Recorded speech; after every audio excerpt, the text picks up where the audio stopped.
Sí, el nostre estudi que hem fet sobre el pressupost de la Generalitat de Catalunya pels propers anys ens demostra que podem fer front, donat que recuperem l'espoli fiscal que està calculat amb uns 16.500 milions a data d'avui,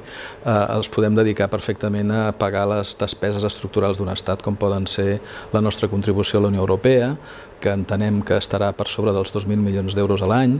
o tot el que fa referència a defensa, sigui quina sigui la composició que es vulgui adoptar per part del nostre futur govern, o totes les despeses genèriques de, per exemple, ambaixades, seguretat social, les pensions i les invalideses o l'atur. Recordem també que en la partida d'ingressos de la futura Generalitat de Catalunya també tindrem els ingressos per la seguretat social, igual que tindrem les despeses, tindrem els ingressos, i no oblidem mai que és un sistema de repartiment, el qual vol dir que els treballadors en actiu avui estem pagant a la gent que està jubilada o amb invalidesa, el qual vol dir que el sistema és perfectament sostenible.